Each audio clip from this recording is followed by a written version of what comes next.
दल में के नेता की नीयत पर शक हो जाए, उस दल में रहने का कोई औचित्य नहीं है। जहां मेरे भाई का हत्यारा रहेगा वहां उमेश पांडे कैसे रह सकता, उसका प्रचार कैसे कर सकता। घोसी उपचुनाव दिन पर दिन रोचक होता जा रहा है, लेकिन इस उपचुनाव में सपा को झटके पर झटके लग रहे हैं।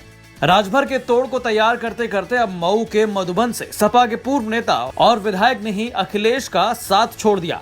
जी हां, समाजवादी पार्टी के नेता उमेश चंद्र पांडे ने 24 अगस्त को लखनऊ में भारतीय जनता पार्टी प्रदेश कार्यालय में जाकर भारतीय जनता पार्टी की सदस्यता ग्रहण कर ली। उमेश चंद्र पांडे ने समाजवादी पार्टी के घोसी उपचुनाव के प्रत्याशी सुधाकर सिंह को कटघरे में खड़ा करते हुए अपने भाई सहित 3 लोगों की हत्या की साजिश रचने का आरोप लगाया और बताया कि इसमें 2 लोगों को आजीवन कारावास हो चुकी है, जबकि समाजवादी पार्टी की सरकार रहने के कारण सुधाकर सिंह ने इसका पूरा फायदा उठाते हुए अपना बचाव किया। इसके अलावा उन्होंने अखिलेश पर भी उपेक्षा करने का आरोप लगाया। मैं 2020 में समाजवादी पार्टी की सदस्यता ग्रहण किया था। उस समय जब सदस्यता ग्रहण करने से पहले मैं समाजवादी पार्टी के राष्ट्रीय अध्यक्ष जी से मिला तो मैंने बताया कि आपके दल में मेरे भाई का हत्यारा है, जिसके कहने पे मेरे भाई की, जो वर्तमान में उस समय ब्लॉक प्रमुख थे अखिलेश पांडे जी, ज्येष्ठ प्रमुख रामबचन राम जी, पूर्व प्रधान गंगाराम जी, 3 लोगों की निर्मम हत्या दिन दहाड़े ब्लॉक परिसर घोसी में हुई। एक म्यान में 2 तलवारें अध्यक्ष जी नहीं रह पाएंगे। आप कहेंगे कि उनको जिताओ, तो मैं जिताने का काम नहीं कर सकता। उन्होंने कहा कि आप जैसे लोगों की मुझे आवश्यकता है, आप आइए, आपका स्वागत है, उनको मेरे ऊपर छोड़ दीजिए। मैंने कहा ठीक। मैंने सदस्यता ग्रहण करी, पूरी ईमानदारी से पार्टी की सेवा करी। इसके बाद चलती गई, मैं देखा कि इनकी नज़दीकियां बढ़ती जा रही हैं, बारंबार मेरी उपेक्षाएं होती रही। लेकिन जिस दिन इनका टिकट फाइनल हुआ उस दिन भी मैं पार्टी कार्यालय गया, उनसे कहा कि क्या आपकी सरकार एक वोट से बनने वाली है, क्या आपकी सरकार एक वोट से गिरने वाली है, क्यों नहीं एक समाजवादी पार्टी के निष्ठावान कार्यकर्ता को आप टिकट दे देते। अगर आप दे देते हैं तो कार्यकर्ता भी खुश हो जाता, मैं तन मन धन से जिताने का काम करूंगा। मेरे भाइयों, मीडिया के माध्यम से मैं कहना चाहता हूं सभी लोगों से, जिस दल में के नेता की नीयत पर शक हो जाए, उस दल में रहने का कोई औचित्य नहीं बनता। मैंने उस दिन मन बनाया, जब उनसे कहा इस बात को, उन्होंने कहा कि बड़ी लड़ाई जीतने के लिए कुछ वो करना पड़ता है। क्योंकि ठीक है, फिर मैंने नमस्कार किया और चल दिया। फिर मैं कुछ दिन और इंतजार किया। मेरा घर है, मेरा ब्लॉक है, 2 बार मेरा भाई ब्लॉक प्रमुख, भाभी ब्लॉक प्रमुख रही, हमारा प्रधान है हमारे इस में। हम लोग क्या इस लायक नहीं कि 10-5 हज़ार वोट ट्रांसफर करा सकते हैं? ऐसी हैसियत नहीं है।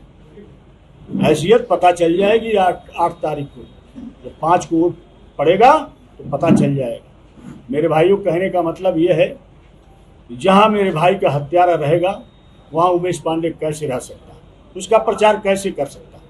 तो मैंने यह सोच करके फैसला लिया कि आज जो देश में, पूरे दुनिया में आदरणीय हमारे देश के प्रधानमंत्री नरेंद्र मोदी जी का जो डंका बज रहा है, उनके विकास के रास्ते जो खुले हैं, इसको देखते हुए, और उत्तर प्रदेश में जो माफिया गर्दी और दहशत गर्दी हुआ करती थी, वो आज समापन की तरफ है। आज पूरा उत्तर प्रदेश अमन चैन की जिंदगी जी रहा है, जब चाहे कोई कहीं भी जा सकता है।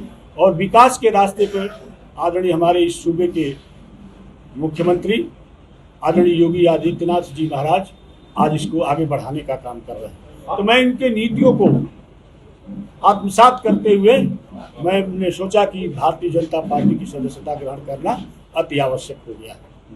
मैं अपने मधुबन विधानसभा के तमाम मतदाताओं को दुख के साथ मैंने संदेश भी अपने डाल दिया है फेसबुक पे। मुझे दुख है इस बात का छोड़ने का, लेकिन मैं आप लोगों को आपके माध्यम से, मीडिया के माध्यम से मैं उनसे कहना चाहता हूं कि जब भी मेरी जरूरत पड़ेगी उमेश पांडे बेटा बनकर, भाई बनकर उनकी सेवा करेगा, उनको छोड़ने का काम नहीं करेगा। आपके भाई का हत्यारा कौन है? उन्हीं के सगे भतीजे कौन?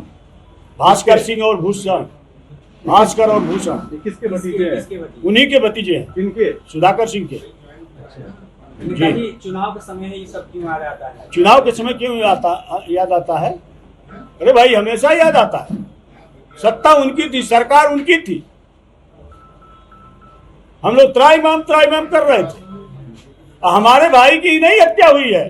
कलाम पंचर बनाने वाले उसके लड़के की पंचर का पैसा मांगने के लिए उसकी कलाम की घोसी में हत्या की गई है। अध्यक्ष जी, है कि नहीं? सच्चाई है कि नहीं? आप पता कर लीजिए। हमारे ही क्षेत्र मधुबन की एक लड़की के साथ बलात्कार करके उसको बोटी बोटी काट करके नदी में फेंकवाने का भी काम इसी शख्स ने किया। इसलिए मैंने जब मैं देखा कि हमारे नेता की नीयत में खोट है, मैंने रास्ता अपना बनाने का काम किया और भारतीय जनता पार्टी की व्यवस्था ग्रहण करने का काम किया। आपको बता दें कि बहुजन समाज पार्टी से अपने राजनीतिक जीवन की शुरुआत करने वाले उमेश पांडे 2007 और 2012 में बसपा से मऊ की मधुबन विधानसभा सीट से विधायक रहे।